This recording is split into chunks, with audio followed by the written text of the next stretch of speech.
afternoon, our viewers, wherever you're watching us from. Welcome to Women at the Frontlines this afternoon. And we are delighted to be hosting you and having your company and your time. We are having a very interesting person and guest on the show today. And we are very delighted to have your company. My name is Monicah Amoding. And the purpose of this program is to showcase women's contribution. We bring you highly impactful women, showcasing their stories, their impact to the world, to the country, and of course to the women's contribution in the countries wherever they belong to. In Uganda here, across the Great Lakes region. And this afternoon, we have the one and only Honourable, indomitable, Honourable Matembe, Dr. Miria Matembe. We are so honored and delighted to host her this afternoon. It is so exciting, and I know many of you know her in Uganda and across this region. That is the person we have. And to accompany her, we have a team of young women. It's an army, her disciples, who said we must be on that program, accompanying Honourable Matembe and listening, drinking from her well of knowledge and learning from her. So join us as we have this conversation. And to start us off, I would just like to welcome you, Honourable Matembe. I call her Mama. Yes, in the African context, that is normal. I hope you won't be surprised that someone senior, of course, to me, she has inspired me. She's one of those top persons in my list. If I have to learn something, she's been my mentor. I've been telling you who the people have been who've mentored me along. There was an interview that I did on Honourable Matembe, and they were showcasing a generation of feminists. And in your team, the generation of the feminists who've been around, the Matembes, the Byanyimas, and the other teams in that generation. Then ours follows.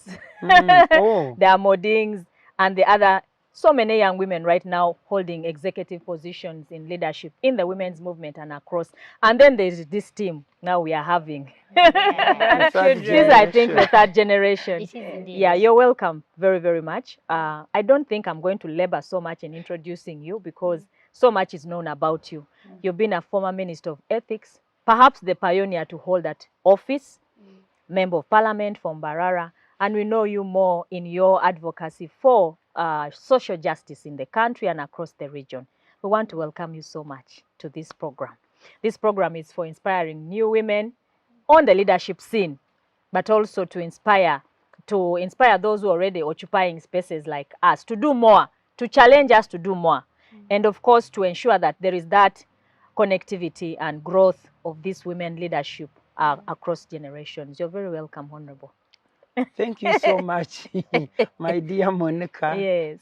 Of course, it is a great joy for me to host you here at my home, Yes, at I did my say village, that. Yes. here in Port Vale. And I want to thank the Lord for that, because as you were articulating on the generations, that there is the other Matembe generation, now the Monica generation, now we have The Helenas, the Evelyn generation. Then I say praise the Lord. Because when you remember in the Bible, there is God of Abraham, God of Isaac, and God of Jacob. God knows 3 generations. Absolutely. So what gives me joy is that my work has not been in vain. I have, this is the output. I'm seeing, just like in biological terms, I already have, the Matembe family has 3 generations. Already. Now I have also 3 generations in the workplace. Absolutely. Can you imagine 3 generations at the public life and 3 generations in the at family. my private life? Absolutely. I praise God. Hallelujah. And I'm so happy that once again today I'm appearing on yet another front line, because I used to be on a front line NBS and I was chased away because they thought I was dangerous to the government. So I hope this time I'll not be dangerous to the government. We are hoping so. And of course, Honourable, your output is there. That one, at the far end, we have Sayuni Hellen. Hellen is a young woman also aspiring to lead in different spaces. We are mentoring her under their AMWA program that you are a faculty member a lot of times. And next to her is Evelyn Kigongo, one of those young women. Again, we are growing in the women's movement. And then next to me is Maiyimuna Hellen, again, an output of AMWA. Over 6,000 young women have gone through Awili AMWA in terms of training.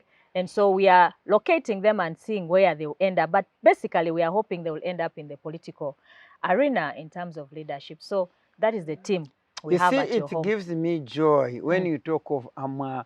I don't know which women's non-government organization stroke human rights organization which I did not co-found.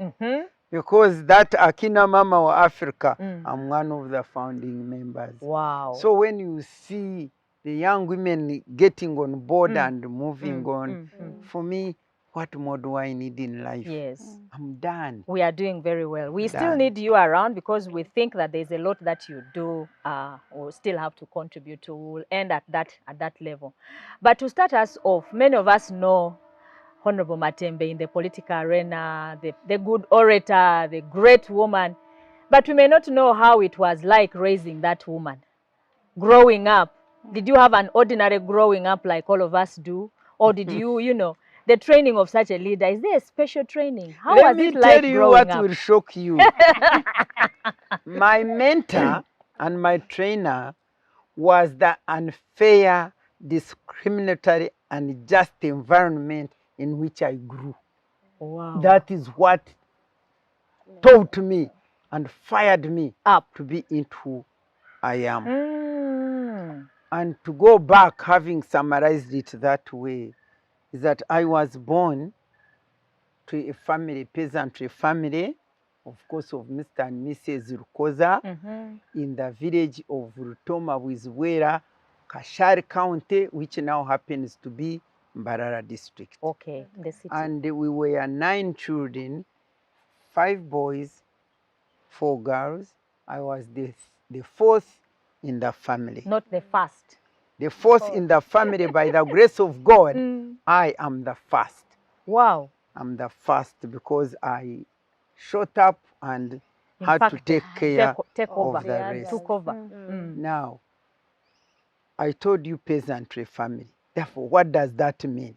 That means that we didn't have enough money in the family. Struggle for survival. Struggling. But what I thank my parents for, or should I say my father, because by then my mother did not have a right to participate in decision making, my father put the girls and the boys both in school. Wow. Unlike most of the families at that time where girls were not going to school. So I went to school together with my brother. When I was a young girl going to school, I experienced discrimination. Because whenever there would be no school fees, my brother and I was coming after him, we would be chased to go home. But his school fees would be found within about a day or so, while mine would take 2 weeks or a month. You are at home. That is one thing I'm noting at my 6 years. Yes. Now, my mother used to be a Christian, and she would go for fellowship at church, at times to the market. So whenever my mother in the afternoon would go for fellowship or to the market, I would not go to school in the afternoon. My brother would go to school. So every week I would go to school maybe twice in the afternoon. The other 3 days I don't go because I have to take care of the home. And my brother never missed. And these things were killing me. And I was asking myself, but why? But why? But why? Now, besides that, my mother was a mother union leader. Now, I could see women coming home to tell her stories of pain and suffering. And little children listen. And I could listen, I see them cry, I don't understand. And, like I'm 7 years, I'm 8 years, 9, and I'm seeing this kind of situation. And I'm asking, but why? And then the other fellow parents in the village, many of them, the girls were not in school, the boys were Were in in school. school. So my question, why nobody was answering it, I was not asking it loud, but I tell you, when I was like 9 years, it had already reached here. The injustice, the unfairness, the discrimination against women was just burning in me. And so I came to learn that when somebody commits a crime or something, they buy a pleader. I asked, who is a pleader? They said a pleader is somebody who pleads for other people. I said, wait a minute. I want to plead for girls. I want to plead for women. What does the pleader have to do? How do you They get said him? the pleader has to study law. So Ah, at 9 years, you were I decided. made up You my wanted to be a mind, lawyer. become I will lawyer. be a lawyer And Wow. to for those plead girls and for the women. girls and the women. Now, when I reached P6, my brother, who was attending school all the time, repeated P6. I found him in P6 And left him there. and we went together in P7. When we reached P7, I passed in grade 1. Wow. From a village school. And he from passed missing in, classes at grade that. 2. And those days there was no grade 2, you have no school. Schools were few. So I was called to go to Weranyanyi. In fact, I was supposed to go to King's College Budo. I had put King's College Budo because I had my young uncle who was studying there. But well, my parents said, you can't go to King's College, there is no money for transport. But Weranyanyi Girls Secondary School was near in Mbarara. Hey, I went, you wait a minute. I went now to Weranyanyi Girls School. My brother repeats. P7. Now I will show you how the anger came now. After my brother has passed to go to senior 1, I'm in senior 2. My parents come to withdraw me from senior 1 so that I can go to Kakoba Teacher Training College, where they didn't require to pay school fees, so that I can give way for my brother to continue with secondary school because she is a boy and I'm a girl. Me, who had already shown chances of success, intelligent, very bright and intelligent, with a vision to study law. Now you want to withdraw me and take me to teacher training college because there they don't pay school fees. I told the headmistress, my mother had come to pick me. I said, why not this boy? I'm not going. The headmistress said, please pity your parents. I said, excuse me, what about that one? Can't he go and study teaching? But I was talking, nobody's defending me, not even the headmistress is defending me. So I asked my headmistress, I hear there is bursary. They talk of bursary to poor people. Can't I get that? And she told me, the headmistress said, yeah, you can go to chief education office and get a bursary. I said, where is the chief education officer? They said in Mbarara. I said, my mom, take me there. My mother said, I can't speak English. I said, you take me. I will go and speak it. So at 14 years, to cut the story short, I went to the chief education officer's office. It's a long story. You read it in my book. I asked for bursary. I broke down and cried, these people, they are cheating me. And the chief education officer said, okay, you go home. Things will be okay. 2 days later, I was given a bursary to study for the whole of senior secondary school. I studied. I finished Weranyanyi. I went to Namasagari College, which was Kamuli College by then. And I, with my view to study law, I went, I finished. Now, after finishing, they called me to Makerere to study law. And my father says, no. Who never paid school fees? He said, you can't study law, not in my home. I will ostracize you. Girls don't study law. Girls can, I said, okay, can I study medicine? He said, girls can't study law. You go and study nursing. Let me cut you short, Honourable Matembe, there, just to emphasize that point, because your story is the same like Honourable Cecilia's. At that time, you broke so many stereotypes. First of all, the schools you went to and the courses at that time were already cut out for you. It would be teaching, nursing, and many things. So you broke that stereotype. Me, I have lived a life of resistance. From childhood. These people who talk of resistance, I'm the originator of resistance.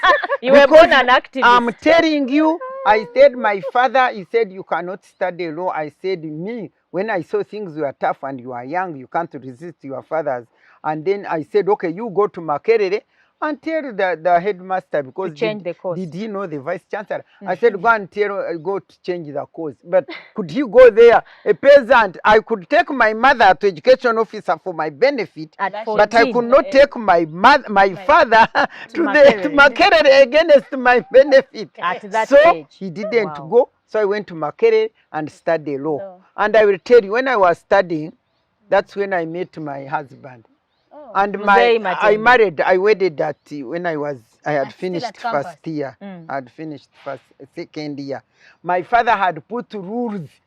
When you go to marry, don't marry Northern. He gave me a reason. Don't marry Muganda. He gave me a reason. You know, reasons are there in the book. We don't have enough time, but you would laugh if I told you, don't marry Muganda because they are thieves and they are proud. Don't marry Muchiga because they eat too much. Don't marry Munyoro because they are greedy. Don't marry. So he left and he never said Munyankore. So finally, I thought Munyankore was okay. When I brought Munyankore, he said, no, not in my house. I said, what is the problem? This Munyankore from Bushenyi, they eat sheep. For us, Kashari, we don't eat sheep. You are not going to bring. I said, okay. Doctor, how do you bring him home? He's still at campus in year 2, and he has already given you a list of don't. So how do you compose yourself to come home and tell him, Dad, you look here, I followed him because he was saying every time he drops another tribe. Every time he drops another. But he had said, if you want to marry when you are still studying, because those days it was at Makerere, they were allowed, it was okay if you are there. Because my cousin had married before studying. So he said, if you want to marry before finishing, don't bring this, don't bring, but every time, during old days, would add on the list. But because he didn't put Munyankore, I found this Munyankore. And I came with, I told him, he said, what? No, not in my home. So when I refused, I said, for that matter, I'm not going to marry. Wow. No, I'm not going to marry. Those days, to marry, not to marry, or to marry somebody not acceptable by parents were evil, were evils. But not to marry was the worst evil by that time. Not to marry was the worst evil. So he thought maybe marrying this one is a better evil. But he reported me to the relatives and our uncles, and they called us for a meeting. For you. And I told them my story. After the story, they told him, you have been defeated because you told this girl she followed. Now she has brought this Munyankore. You didn't leave out Munyankore.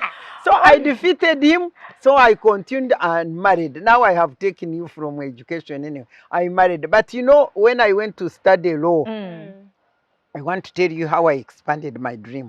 When I reached to study HSC, that's when we studied the British parliamentary history. And that's when I learned that law is made in parliament. Because I had wanted to become a lawyer and see what it says and go and make the law. And refuse or somehow and see what it says about women. The question was, what does it say? What is the problem? Why? Now, on reaching HSC, I learned that, by the way, the law is made in parliament. Wow. So my dream to become a lawyer was extended to becoming a member of parliament when I studied this law. Wow. And find it is not good for women. Wow. I would go and make it and make it in parliament. So for me, as I talk to you today, right now, whatever I had fulfilled dreamed, human being. My childhood dream,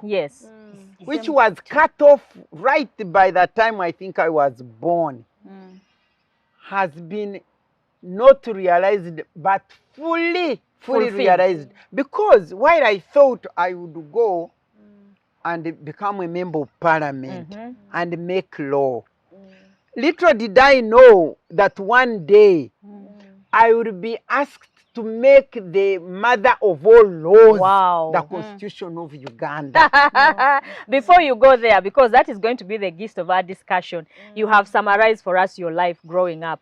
But what I noted in there is that the women of your age at that time went through similar experiences. First of all, going to school and breaking those stereotypes, doing courses which were unknown at that time. Lawyering at that time, you know, was not for women, and other courses. You had other courses sorted out for you as women, but you challenged that, you broke those stereotypes. And of course, through university, the choice of a partner at that time was also a big issue. Many of your teams, your colleagues at that time had to first leave school and get married, then continue. The same experience we are hearing from you. We are very excited hearing that part of the story, but I don't know whether such kind of things still happen. Ladies, do we still go through that? Yeah, you know, those difficult choices that you have to make. We still have parents who believe you cannot marry a certain tribe and that, and they tell you. Some parents will tell you, this tribe is not good. And actually, also that is still my happening. father tells me, you know, Helen, crossing the Nile is just very far. He does not, of course, give it to you as a good reason. He cannot open up, but by the time a parent tells you crossing the Nile is very far, there is something beyond that. Yeah, that is in his heart. Okay. So I think some of the things, Honourable Matembe, you broke those barriers for us. Now, I think cross marriages are not a big issue now. Very few people still talk about that. But it still exists. Choosing your course you want is not a big issue right now. You do everything. Those are some of the things you laid the foundation for us. You know, when we formed Action for Development, I'm a founding member of Action for Development, Ep8. At one time, it was the most leading women's organization in this country. Absolutely. Our motto is breaking through, breaking through all those barriers, turning them into pieces, then building good values, good systems, for our society, good what we wanted, and then binding ourselves as women in love for one another, for our empowerment and development. You can imagine at that area, we had that passion. You had the passion. You laid a very good foundation. And now I would like to take you to another level. Of course, this is where we are very interested in your impact. And we've read a couple of books from you, and I think for the interest of our viewer, Honourable Matembe is unlike many women. She's writing her story, ladies. That is one of the challenges we are dealing with in this generation. Writing our lives, our impact, our contribution to society is still a challenge to many women. You know, being in these spaces we are in is still a challenge in our generation. Honourable Matembe here has 4 books already to her name. I think this is quite big. If we're in another place, we'd be clapping for her. The first one she wrote is the other one. This other one, the first one down here, was the very one the first one she wrote after university, immediately. Gender, politics, and the constitutional making in Uganda. This is a reference material in law school, in other places as well, in the women, studies for women, gender studies and other by things. the way, internationally, I found it in the library Republican in America. It is a very important book. Everywhere. If you want the history of the women's movement, the making of the constitution in Uganda, it talks a lot about that. I don't know which followed next, but I see... The other one, that is the last. This one is the latest. This one is the next. No. This one, Woman in the Eyes of God. I read this one, the first one, and this one as well. This is an empowerment book. That was an answer to me from God. This very one here. Yes, because I was... the anger I had, women are suffering. I say, but God, if you didn't want to create women, why did you create us? And so God answered me. That's why that book is Woman in the Eyes of God. Who are reclaiming your space, your identity, and your lost identity. So the Lord told me how He perceives the woman. This book spoke to my life as well, because I was wondering why I was talking a lot about women's issues and all that. So I discovered my calling as well was to rectify these broken foundations about women, in our society. But this is a very powerful book for women who do not know who they are. It's a book that you must read.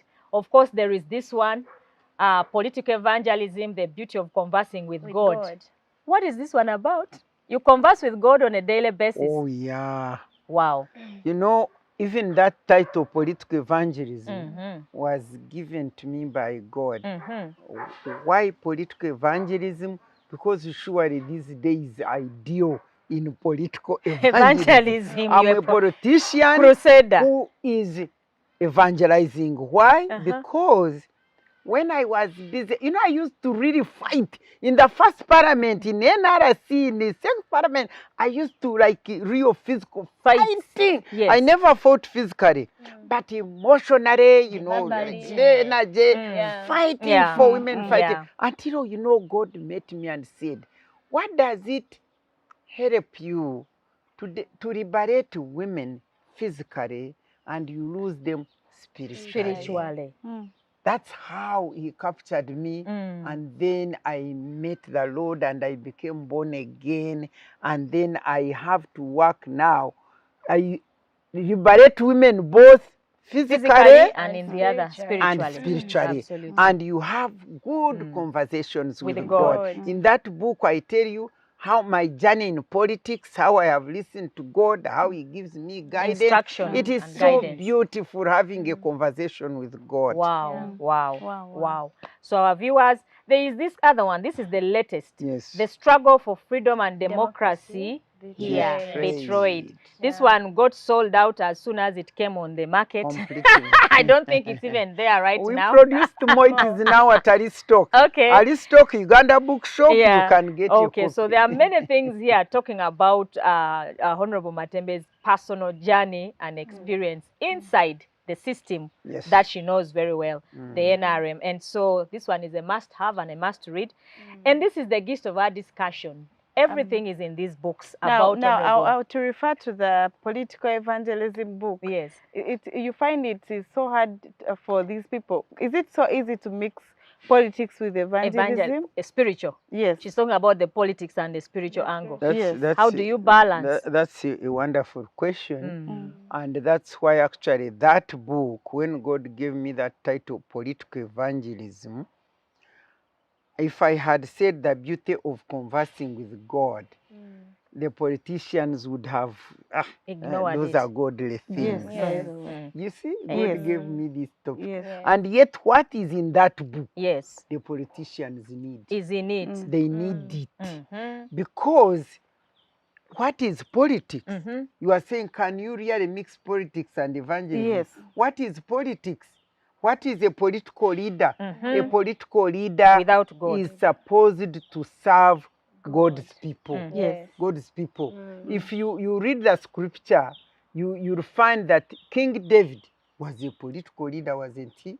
But it says that King David knew that God had appointed him the king for his sake, for the sake of his people, Israel.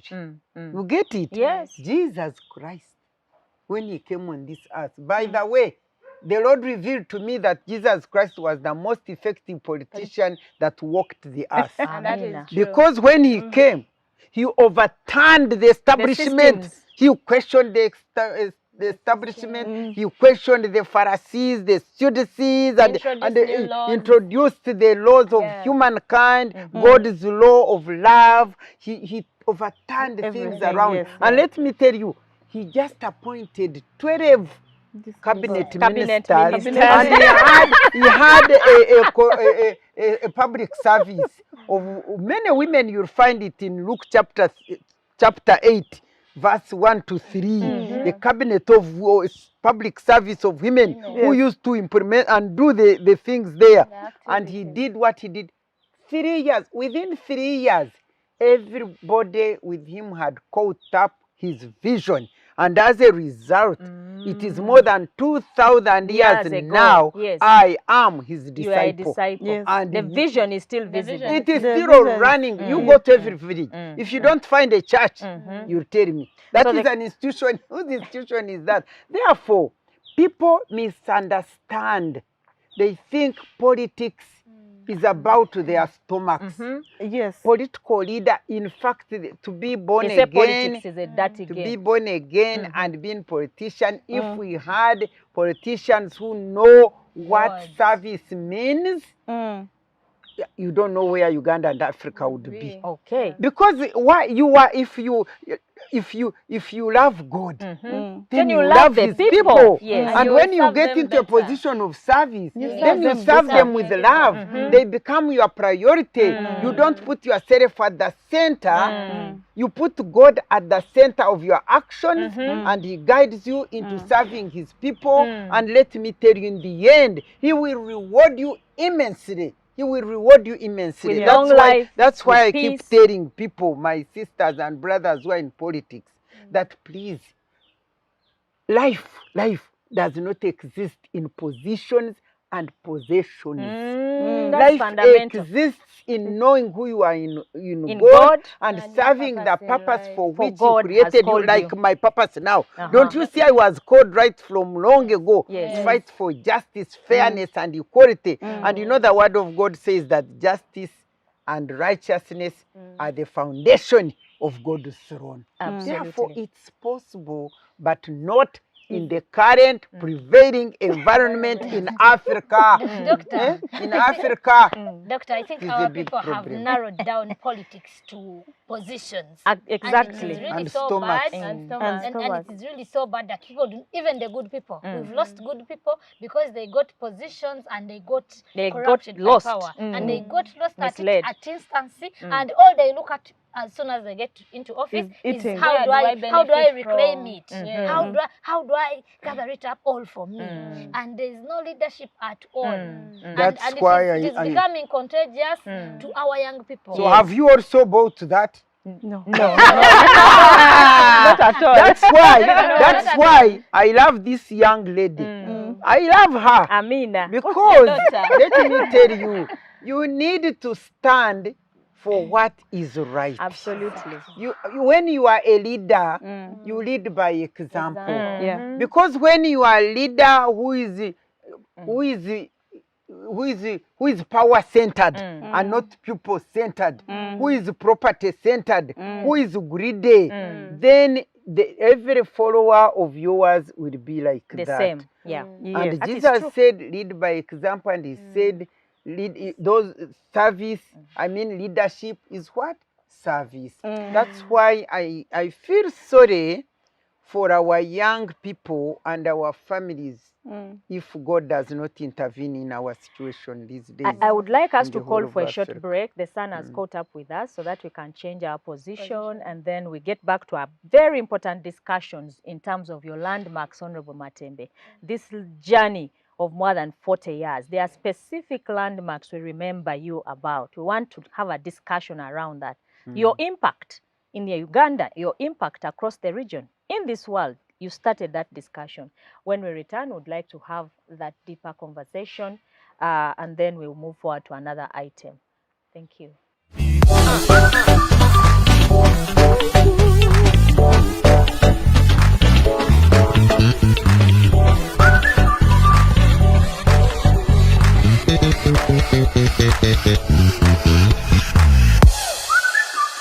Welcome back, our viewer. Thank you for giving us your time this afternoon. This is Women at the Frontlines, and we are here every Saturday, 2 to 3 p.m.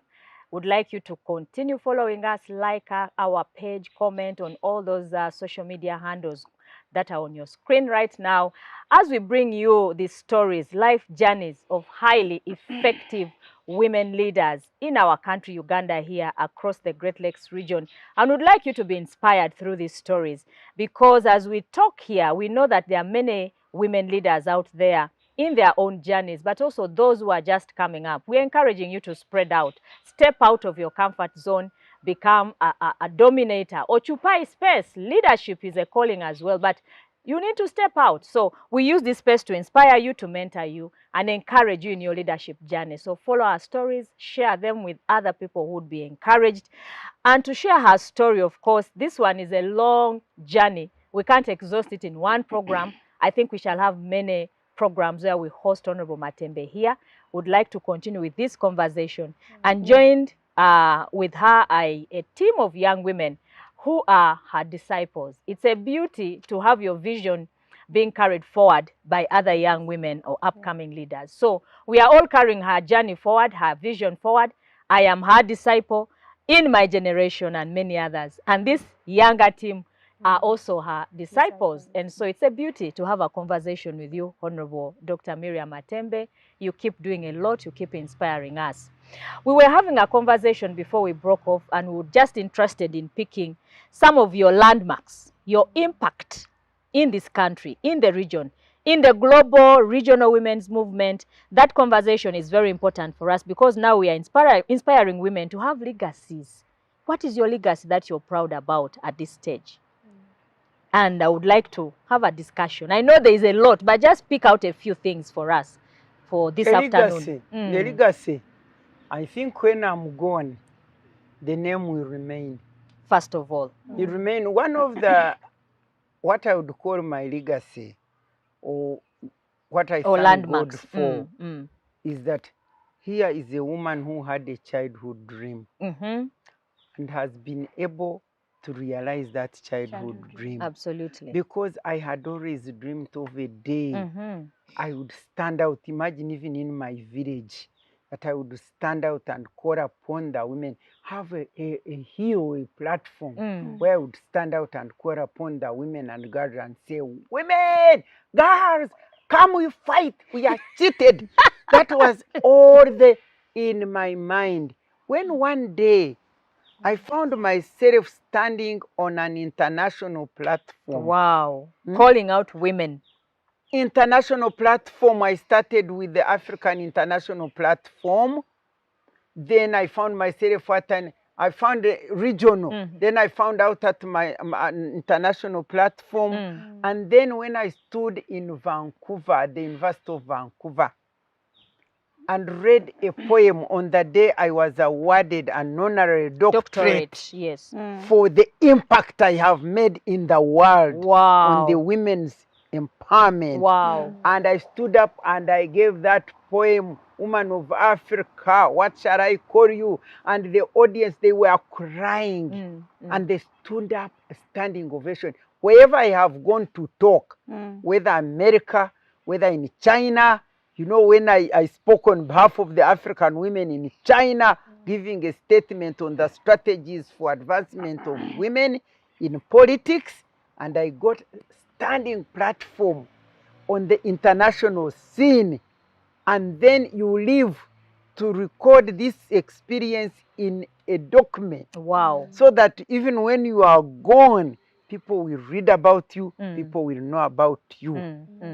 What can I give God? Because I went out to influence a village, I ended up on the national, I went to the regional, I went to the international. Global, As I talk to you now, yes, I want to tell you that in 1998, I was given an award as one of 100 women world over. Wow. Who have done a tremendous job to empower women, to mentor girls.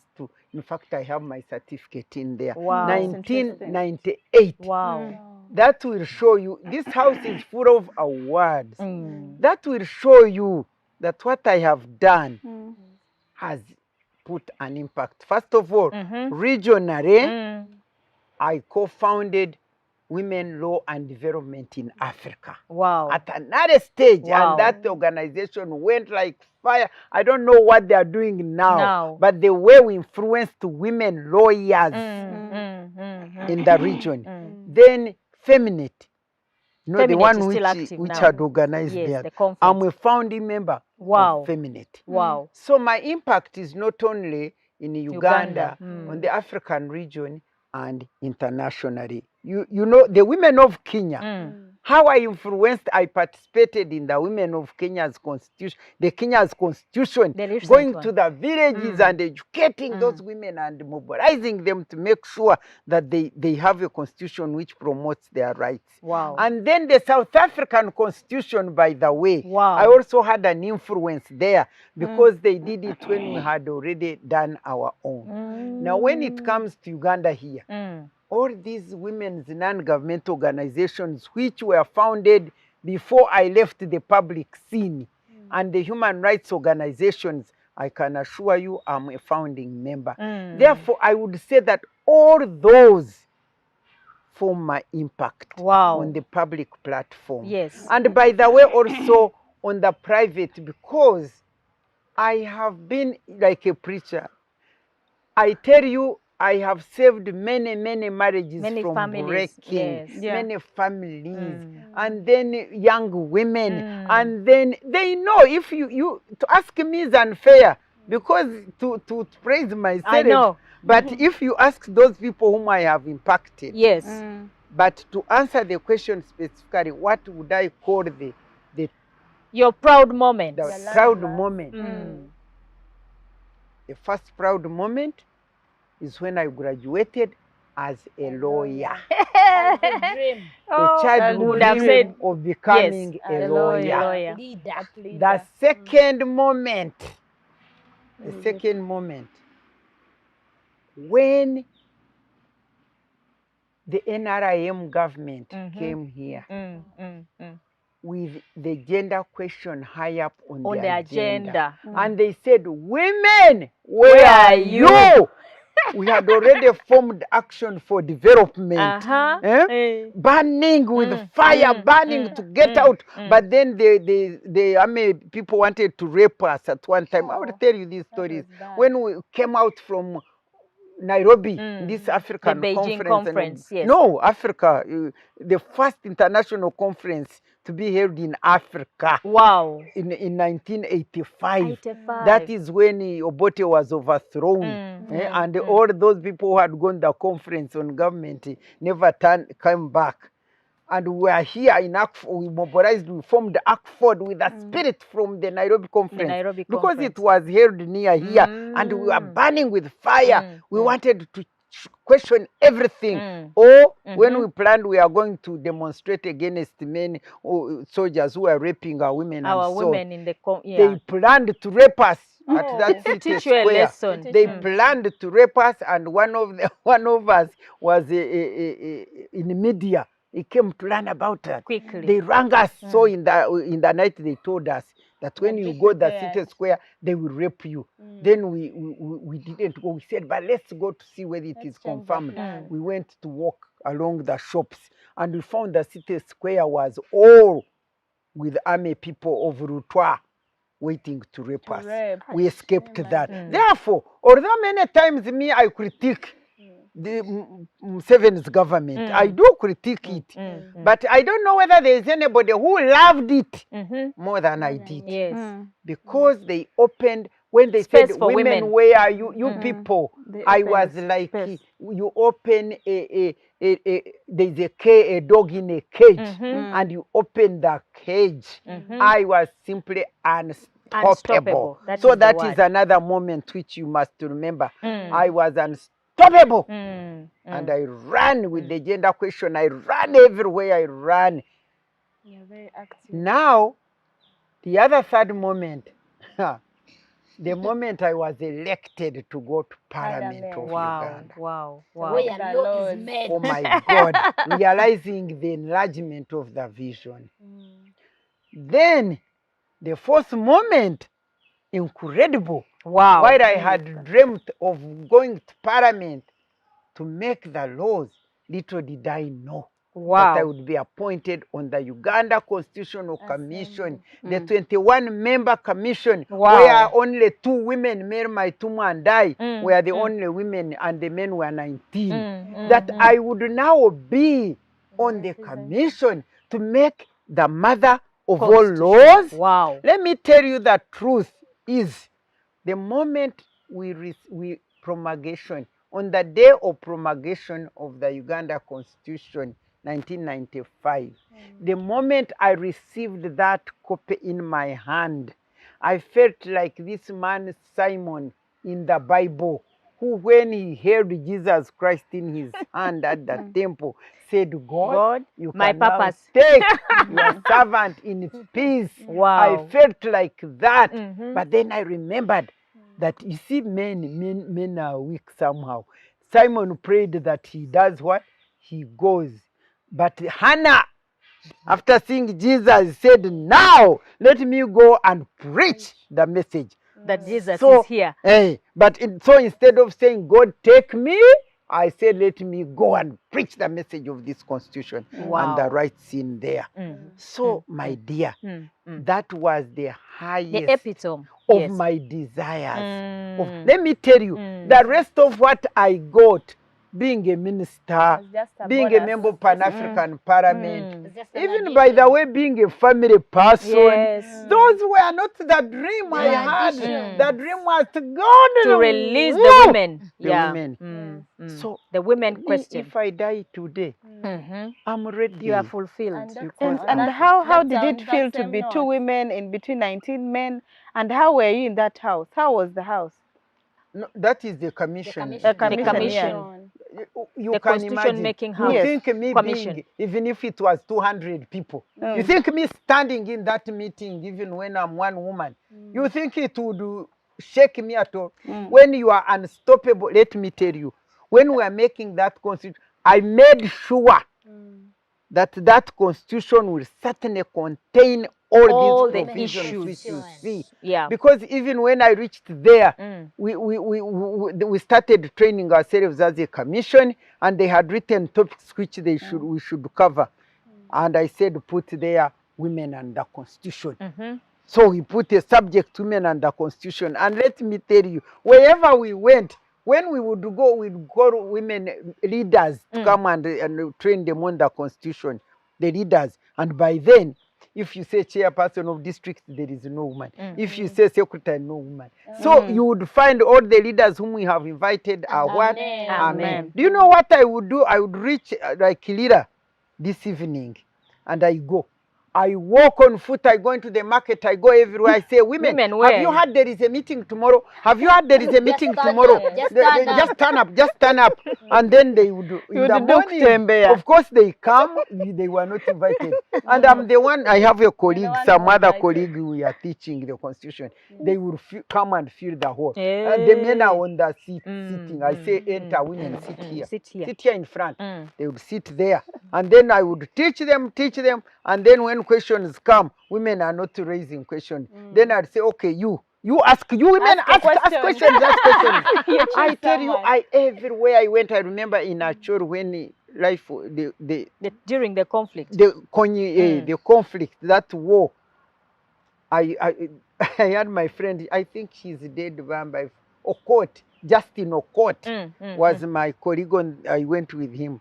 He said, Honourable, in here it is not safe. So don't go to mobilize people, stay in the hotel. I said, okay, I will stay. When he went to his room, I got out. I went and mobilized women. And the next day they were there. So when he said, hey, Miria, you went to mobilize women. I told them, let me tell you, this issue of women and justice, it is just from my heart. And let me tell you, for me, if I earn it every day, if I can make a difference in a woman's life every day, what matters. That's what matters to me. So we can actually then follow this question with that conclusion you're making. Certainly, it seems that that is where you drive your strength from, because we are saying, we look at Matembe doing all these things, and she's still going, even up to now. And we are wondering where she gets her strength from. Let me tell you. What is important in life? I had even summarized it. Life exists in knowing who you are in God and serving His purpose. I want to tell the people listening to me that every person God created, He created him or her with a purpose. With a purpose. And if you are running with that God's purpose, then you are in His favor. Then you have the energy. Then you have the strength to keep you doing have that. the passion. Because you are in God's purpose, He sustains you, He maintains you, He provides for you. Let me tell you, it's not only my life is existing, but let me tell you, young ladies and my dear Monica, I have served Uganda for 30 years. I served this country for 30 years. Before I joined politics, I lectured at the Uganda College of Commerce, which is now MUBS. We didn't know for that 5 about years. From there, I lectured at the Chartered Institute of Bankers. I was employed by Bank of Uganda, seconded to the Chartered Institute of Bankers. So for 10 years, I was a lecturer. I have so many impact. You talk of Matembe's impact. All those people I churned out training. 10 years. Then I went to politics. And in politics, as you have heard, I worked as a member of parliament 17 years. By the way, I was the first vice chairperson of Nakawa division. So I was a councillor, Kampala Resistance Council. We did not know that about you. I was the vice chairperson of Nakawa division. And then when we went to Kampala district, I was the secretary for mass mobilization and education under the Ziru Twaura Father Gundi.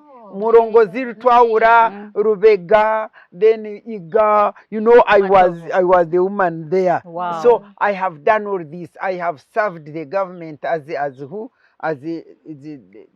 minister of I'm Ethics. the one who established the Ministry for Ethics and Integrity. It was not there. And I want to thank God, because I can assure you, when corruption was coming and raising up and becoming a challenge, President Museveni looked at all Ugandans and said, who is that person who can help me such on high this? of integrity that can help me With here? an iron fist. And he appointed me. And in fact, what I loved about that appointment was not becoming a minister. Me becoming a minister had never been my dream. But the ministry which I got, was the most important. to be the minister for ethics and integrity. And then they sent me to Pan-African Parliament. Then I produced this constitution. I got Pan-African Parliament. I'm a founding member of Pan-African Parliament. When I reached there, I was elected the chairperson of rules, procedures. So I'm the one who made the rules of Pan-African Parliament. I came here to Uganda. I called Ben Watcher. I told him, my dear, can we draft can you help you, Uganda Committee of Legal, help me? Because I used to belong to that committee. So they helped me. I went. So I influenced even the laws that govern Pan-African Parliament. Wow. There I was the one influencing. So essentially, but I'm giving you this background to end up by telling you, wrapping it up by saying, despite all this work I did, you see me here, I was thrown out of government like somebody who did nothing at all. Because I went, no retirement, no nothing. 30 good years of that work. Wow. I went home with nothing. But this is 15 years down ago, the road. And by those time we were not corrupt, we were not stealing anything. You are very authentic. But am I not here? You are here. Because I know who I am in God. I know who sustains me. I know positions and possessions And you're have no serving your life purpose. for me. And so I continue to run with my purpose in God and to depend on Him, and I don't regret. And as you can see, you look I very don't peaceful, regret. very happy, at peace with your And life if you and want family. to know, by the way, this whole land and this house, which is not a mansion, is a gift from God. Wow. It was a gift from God to my husband, who had worked for 30 years in Uganda breweries, and was not stealing like At others all. were stealing. What? And so when he retired, they gave him this package. house, Wow. and this land, and this house will only improve a bit. But who am I? Wow. That I can marry a man of integrity and also have integrity and get my beautiful. I have many children, but the biological one are 4 sons. Wow. Distinguished sons who can never involve in these corrupt things or whatever, because they know Mommy is God. Mommy is God is watching. Mommy is God. I think these ladies have been listening very carefully. I don't know if you have a question. We need to move on to another issue have a or comment. question. Before we even moving further, marriage, politics, ethics, integrity, the generation that comes after you is completely failing at piling marriage in the same box with politics. Actually, some men out there think coming to us is the hardest. Politicians. Politicians is yeah. the hardest they would ever come across. How did you do it? The first question they ask you, are you a politician, a feminist? Balancing marriage and family. So now they are getting it from politicians to even feminism. You feminists, you're hard to handle, Doctor. How do you add do it up over the years and the marriage? I think you have listened to my story. Yes, Doctor. First of all, it is not only you who are having challenges of balancing public life with private family life. Yeah. Because even I remember at one time when I was at cabinet, I think when I looked at the women I was with in cabinet, it was only 2 of us that were still married. 2 of us were still married. On cabinet? Yes, at one time when I was there. Others had divorced and so on and so forth. So, for me, when I looked at that, I said, I still emphasize one point. Yes, knowing who you are in God and serving his purpose is such a great determinant of who you become and what you are. Because one thing I found out is that the man whom he brought in my life was the right person. I mean, he himself decided to bring the right man in my life. Why do I call him the right man? For me, even when I was dating Matembe as a girlfriend, by the way, I put my matters on the table. I tell young women, when you go to meet boys, don't start pretending or deceive them. Tell them who you are. For me, when I met him, by the way, I met him, Matembe and I love dancing. So we met at a dance floor. By the way, you will have to interview me. I heard about that. Because the dance, you met in the dance hall. the dance is the one which had chased me out of Jesus and then I went back. So it's a long, I can't go in that. No, I used to not to go to those in Ghana or what.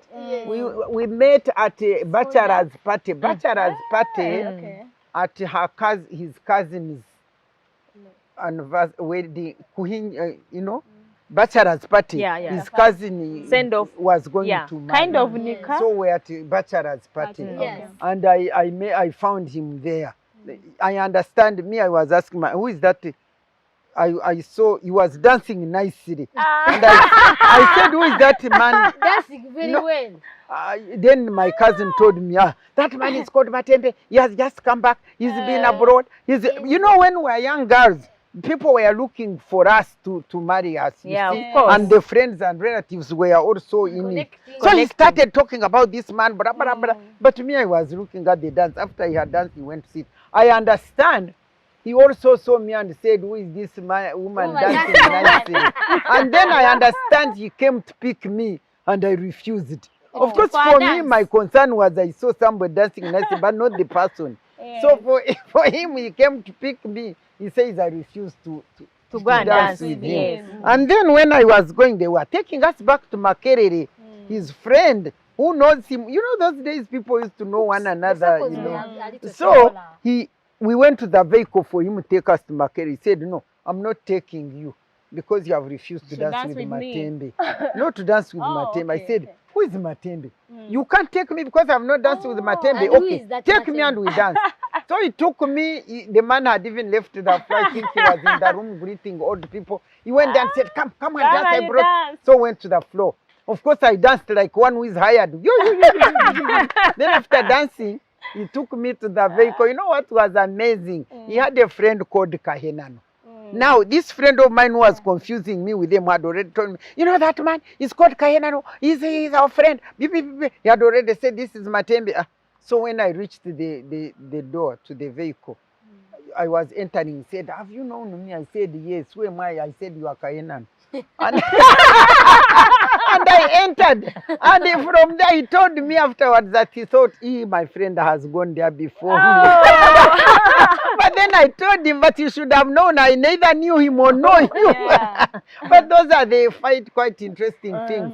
So afterwards, now we know one another. He comes pick me from Makere. With my roommate. They would, he comes with a friend. Eventually, the friend married my roommate. So he comes, take us out, and we go with my roommate. And we reach there and argue. We are arguing because we are all students. And for him, he would look at us and keep quiet. Then he brings back. Then tomorrow when he comes to my room, he sits there and says, you know what? I don't like arguing. Oh, I say, okay. You don't like arguments? He said, no. Okay, we shall see how we deal with them. Then next weekend, he comes. He takes us out. We argue. And then we come back. The next Sunday he comes. You know, I told you I don't like argument. I said, excuse me.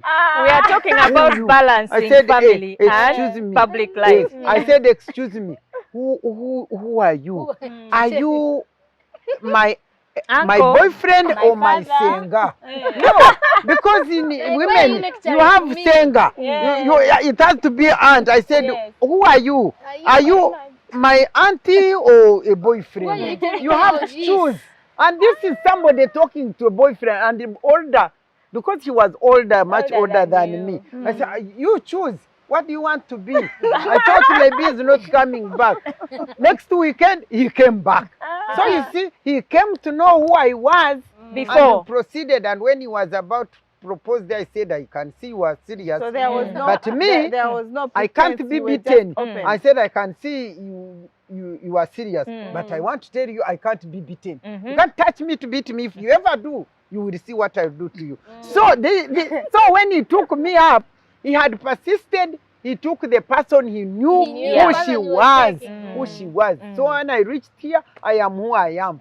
Even when I was getting married, my uncle told him, you know, marriage is like a basket, karuru, rotary.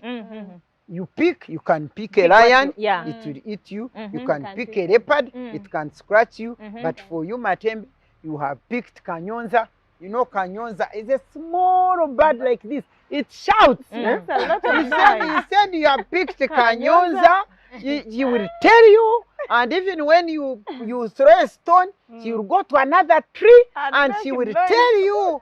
And other people got angry. Me, I was so happy that my uncle has spoken the truth. When I came here, we were like how many months? She said, after all, your uncle said it. So I said, if she said it, why did you proceed? He said it, so that's who I am. Now, why do you proceed? Okay, ladies, we need to move forward. So the thing is this, who you are taking, the balance, God gives you the right person. Matembe, as I told you ever since I met him, he never asks me, where are you going? What are you going to do? When are you coming back home? Or when you come and say, why are you late? He never. And I think God had planned that. Because God wanted me to do, the work which God wanted me to do did not have any time. Because he wanted me to go all over the place and fight for justice, for whatever. In fact, Matembe's gift is, what I love is what he loves. Even when women came here, I would be abroad and women come here with problems. He would make sure, where are you coming from? Name the constituency. He would take that person and take her to the member of parliament of that constituency. And if women come here, you see now, you can come here anytime. If I was not here, I would have conversed, made you some tea and give it to you and you drink and you know. So one time they asked him, I was not here, the women came to visit. They said, where is Miria? He said, you know, for me, my wife, Bambe, she's going to die because of women. Because for her, she said, if she had a way of getting all these women of Uganda and putting them here in a fence and give them mattress and so that they stay safe here, that's when she will be safe in this place. So somebody, God brings you that person who will understand you, who will know. But this is not to say that he's so good. No. Of course. Challenges are just too many. But on the other hand, because God also brought me to him, he has sustained me. In fact, one time I asked God, why did you give me this man? And God told me in simple terms that I may be who I am, and he brought me into his life that he may be where he is. Mm. Just that. And then God opened the chapter to show me, and we even discussed it. Wow. So, what is important? Know who you are in God, yes. and know his purpose for you, and serve it. Before we move to another question, Maimuna here has, I think, one quick one before we conclude. Before we conclude. Doctor, you've done really tremendous things for the women's movement. You've done a lot. We read about it. We watch your stories. But then I have a question. Of all the things you've done, do you feel like there is anything left that you've not done? Or do you feel like there are some disappointments, like a few years back when you were still in the CA, probably you expected by this time this would be better? And then do you feel like there are some things that have not changed? That's an important question in the constitutional making process. Do you feel that there is something that you people left out that has not been addressed? That is what Maimuna is raising very critically. Let me tell you, I will say it this way. The gender equality, the struggle for gender equality and women's empowerment is a journey. It is a journey which is for the good of humanity, and therefore it is a journey which must be walked step by step by both men and women. And I do not hope to live to see the end of this journey. No. The journey will still move continuous. on. Except what I want to say, that as far as I'm concerned, we have been able to step on the road, on that journey. We have stepped on it. And we have started walking along that road. But we have not gone any far. We are still on the road. We have not gone any far. Yes. The challenge, the biggest, we have made so many achievements. So many, you yourselves, to hear that I was being stopped from studying law, people laugh. You people, do you think you could be wearing trousers? No. You don't know what we have done. You know, I had, after the constitution, I had to come to parliament. And when we were making the rules, I made sure I put there decent dressing. I said decent dressing, decent dressing. Me, I wanted to wear trousers. Now, decent dressing. Now, I come with a trouser for the first time to the house. To the house in Parliament. You people, you don't know the roadway. We have made a lot of success, but in small ways, small things ways which you take for granted now were non-existent. So when I stood up to speak, Honourable Karhanga, and Honourable Karhanga used to be my supporter, to like me. And he stood up and said, the honourable member, is it in order for the honourable member to dress indecently or something like that? And I shot up, I said, bring the rules. Where does it show? And I read the rule. Decent dressing. Show me where I'm indecent. Because, and for me, I wear nice trousers. I put, but I don't wear them like these indecent women also do. I put decently, I put a cover up a bit. Cover up. Throw on. Nicely, not with the bottom like that, everybody. No. You have to be decent. So they said, no, she's not indecent. Oh, the next day, Kazwe, you know, she's my friend. Oh, Kazwe came in our trousers and so we managed to break through. So we have managed to break through small areas, and that which people also take for takes granted. Me to this question of impact, Honourable. Of course, when we are elected to those spaces as women, we are calling out for impact. Go to a space, occupy it as a woman leader, and create that impact that is necessary. That is why we are having this conversation. Do you still think that women's voices are still relevant in this, do we make that impact when we are elected? Do we still need more women to come on board? She had, in line with what she had asked, I wanted to say, because you said, have you achieved, do you regret what you've not achieved? We have not achieved real things of substance. For instance, without the law of marriage and divorce. Because it is that law which empowers the women of Uganda. Because it is the law which says who is married, when you are married, what is yours? Yes. What rights do you have over property? What rights do you have over children? What responsibilities do you have? It is that law, it is the most empowering law. And that's why they are rejecting it. Okay? So we have not broken through with that. In terms of quality. Although we have broken through to a big extent in terms of economic empowerment of women. You people you are here, you think women used to have money, you think women used to land. We can't go into all that. So we have secured all that. But now that is a challenge. Challenge number 2, we don't have land for women. We don't have land for women, and that is a big challenge. Challenge number 3, this whole issue of bride price.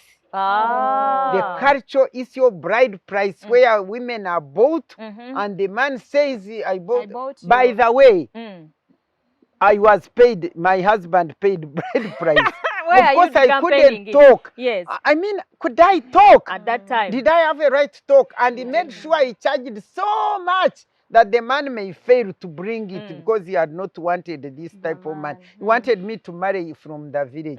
So when somehow, sometime down the road, Matembe told me, I take you back and they give you my bride price. I said, what? Count it. Count it and I give it to you. And you know, it's very clear, by the way, when you don't perform to the standards of the man, they take you back and then they get...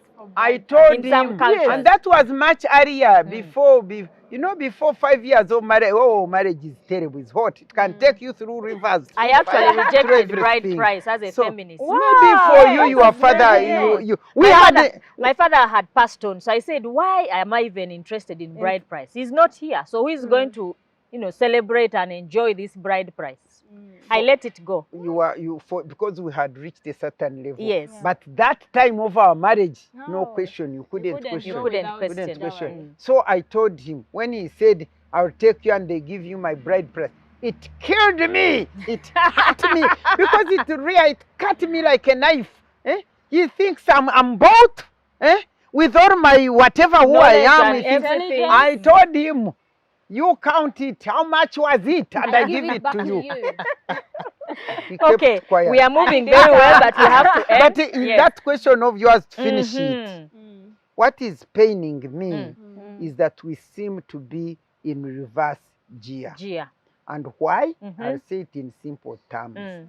I want to make this statement that the extent, I have come to learn that the extent to which the women can impact on the governance of this country or anywhere it is depends on the political environment at the time and on the political will of the government. Because I can assure you, when you look at the women like Mpangas, Karemas, when they started, they were hindered. They were trying, they were fighting, but the political environment, because it was poor, the struggle just went into abeyance or into limbo. Now for us, when we came, remember, the issue was women, where are you? So the political will was there. Yeah. The political environment was good. So that's why we ran. How far we ran. Where are we at now? So now? right now, in Uganda here, it's unfortunate because the political environment is mad with violence, with corruption, with all sorts of... It is defiled. It is defiled, and whatever message we had delivered, there is no more mobilization. Gender sensitization and mobilization was our strategy. It was the very vehicle with which we managed to win. Organize. Now it is not there. Because those days, ask police permission, ask what? Miria was a national constitution. The Acholi women, the Rira, the Karamoja, all of them used to come to me. And at one time, President Museveni was telling a man who went to report me because I had taken land and money and cows and given to the woman. She said, Museveni told him, you know, this is Matembe, is the president for the women. You better sort it out with her. I was the president for the women in the whole of this country. I had no boundary. Wow. I don't think anybody now can run in any constituency and talk about these things. It can't. So the political environment is conscripted. It is violent. There is no peace. And where there is no peace, it is no go area for women, no go area for women. So I feel sorry for the women, because with this political environment that is, which is scaring, limited, which is not space. conducive, which is limited, their participation in politics has increased in numbers, but not in impact, because they are conscripted, they are patronized. There is some kind of state capture where you cannot feel free to run with your cause. Yes. You cannot run with your cause. And besides, the women's movement, which used to be the vehicle in which we ran, was also, it's also caught up in that. It is crushed. It is not there anymore. And so there's no vehicle. There is no vehicle. Politics is not a vehicle. When there is a strong, vibrant women's movement coupled with political environment which is not defiled with violence, corruption, and all that kind of thing, coupled with political will, we run. So unfortunately, at this time, it's not a very good position right now, but we certainly have hope. I think that we cannot lose hope that there will be a better day tomorrow. So we're trying to pick your mind also on what some of the hopes you have, aspirations. Is there a way forward in this kind of, I don't want to say hopeless situation. Of course, being a woman of God, yes, I can never lose hope. I want to appeal everybody, including all Ugandans who are feeling hopeless. It is a very bad state of affairs to be hopeless. When you are hopeless, you are finished. Yes, you die. So, first of all, you must have hope. Why? Because God, the creator of the universe, the word of God says that God, the heaven and earth, and all things and all people belong to him. Therefore, when you feel desperate and helpless, don't be hopeless. Put your hope and trust in God. Pray for the women's cause. Pray for this nation. Pray for the young people. Rise up and pray, and the Lord will hear us and move us forward. For me, that's what I can tell you. Otherwise, I have no faith in human beings. I have no hope in women, in leadership of Africa in general. And you're hearing the conflict around us. In general, Great Lakes region is also, region, you know, everywhere, you know, and you ask, what do people want? I want to conclude by telling you that the biggest challenge of which I have seen of African people is to perceive leadership, politics, as a source of income and wealth, rather than seeing it as a service. That is the biggest thing. Because you see, even those who reach there, even those who have served, for instance, now I am sorry, but I think I should comment. We have had a vice president who was the deputy speaker for 10 years, a speaker for 10 years, vice president for 10 years. Now, does he have to be a presidential advisor? You see this kind of thing. When will he rest? We have had a prime minister who has done it all from up to now, presidential advisor. And all these are earning so much money. And we who are committed to service rather than property, they throw us out with nothing. Do you see Africans, they need to stop this whole thing of being power-oriented and self-centered and become human-centered and service-oriented. Absolutely. That's what we need. That's a very powerful point. And you women, you girls, learn it. Whether you are a prefect, whether you are a councillor, whether you... What is it that is driving you for leadership? What is it? Is it service? or it is domination? Is it influence or just you want to earn wealth? What is it that is driving you? We have to change. We have to change. We need political transformation, mindset in the mind. Mind transformation of the mind. Yes. Otherwise, even if you change the government today and What put will happen? A different change of guards. it will be the same. I think this group here is a converted lot.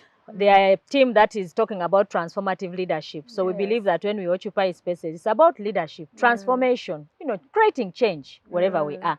I don't know, we want to wind up, unless there's a question from my team here, but we want to go to the very, very last question and then we let Honourable go to other. I've been teaching Yes, you have. on transformative Leadership. And good enough. There are some women who went through my training. They go to parliament, they go. They are swallowed. They disappear. They are swallowed. They are swallowed. They don't remember what we told them. I know them. I know them. They are swallowed. There's one last question. Of course, we've said it all. We've done it all. We've picked your mind on even your hopes and aspirations. I think that's the area we want you to wind up. Your hopes for Uganda, your hopes for the region. You have spoken. Your hopes for Africa. But do we hope to see a female president in the nearby future? Because I think that you are caliber of a woman.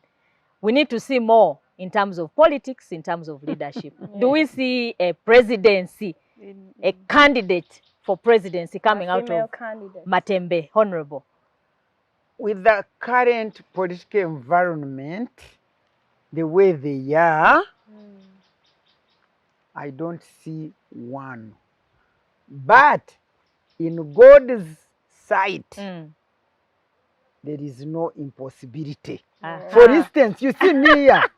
Now that there is a change of age limit, if God called, like I've been telling you, God talks to me. If he says, Matembe, come out. Come. Ooh, I run out and get there and succeed. And run because the once God says go, we'll go. But anyway, as you remember, women have been trying. I mean, they've been, even last time there was one. There was one. Even their time there was one. Yes. So they've been trying. They've been trying, but I think the people are waiting for that wow factor, the vibrant one with whatever. But I do believe one day, when the political environment changes from violence to normality, yeah, why not? Women will come out and lead. Wow, I think we have said it all. Certainly, the story of Honourable Dr. Matembe cannot be summarized in 1 hour. She has a lot, already 4 books to her name. And we know that if we are to conclude all the other details, there's so many things she has done in her life, we'll need another program. Hopefully in the nearby future, we shall bring her here. But we still have a lot of women of your team to interview. Joyce Mpanga, Rhoda Kalema, Specioza Kazibwe. We need to see them here. Victoria Sechitoleko. That's a lineup that we need to have. We haven't yet got them. We are planning to have them here. But for today, we have enjoyed your contribution. Your leadership journey is what we are interested in, and the impact therein, because we are learning lessons in there we have to carry forward in our time as well in terms of conclusion, because we're being challenged. You know, in your time we are still hearing the Matembes, where are the Matembes, the Byanyimas. The Rodas are still speaking in our time. Yes. So that is a challenge to our generation. She has written a very wonderful book. Which is at the Aristoc. Yes. And I think Uganda Bookshop. Please, please, mine is not so broad as hers, because surely hers lists captures everything. Because she's one of the founding members of the women's movement. Wow. People think I'm the one who founded. No.